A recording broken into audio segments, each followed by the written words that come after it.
I'm standing here with Jan McNeilan, and Jan, you know, one of the things about the Northwest is sometimes we have storms, and they can cause some damage to our yards and certain structures. And, you know, this rhododendron right now is breathtakingly beautiful, but you have some concerns because of something that happened in the winter. Yes, and in November and December we lost parts of 2 cedars, and then we also had to remove, and it creamed the apple tree that gave this rhododendron shade, and we had to take out some hazard trees. So our environment at this side of the yard has changed completely. And this rhododendron will likely fry in the summer sun this year, and we will need to move it if we can. It's large enough, but I think we can do it. Yeah, and yeah, so many people are afraid of moving larger plants, but you can prune it back, and probably a really good chance that it's going to survive. Yeah, we'll just see what we can do and see how it responds to more sun. And then now we have a new greenhouse. I was going to say, you really had something else much bigger that get destroyed. We did. This is our new sturdy built greenhouse. The cedar tree took out,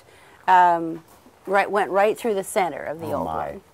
And so we removed all the debris. All I can say is for everybody to make sure that your homeowner's insurance has outbuilding coverage, because we got a new greenhouse out of the deal. So here we are in the brand new greenhouse with new seedlings in here. And now, you know, we spent so many times in your other greenhouse. I know, we miss it. This is a new one for us, and it's beautiful. But you really, this is ready now for seedlings. And I see flats and flats of things that you've started. Right.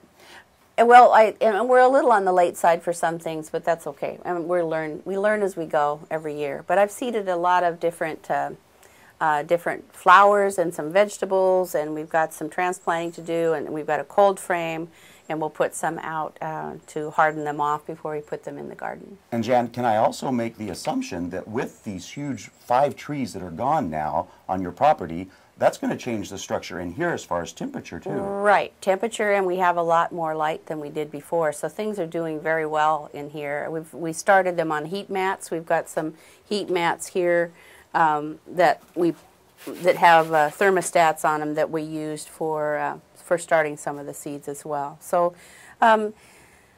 propagation is a whole new experience. You don't have to have a greenhouse to propagate. You can do some of this in the house. You can use heat mats and lights, or make sure, as long as you have enough light and enough warmth, you can start a lot of things inside. So. Yeah, and you know, the fun thing about gardening is sometimes nature throws things in our way, and I think that you and Ray have done a great job of turning lemons into lemonade. Yeah, took a while. Actually, what we did is we made it 1 foot wider than the other one, so it seems so much bigger than it did before.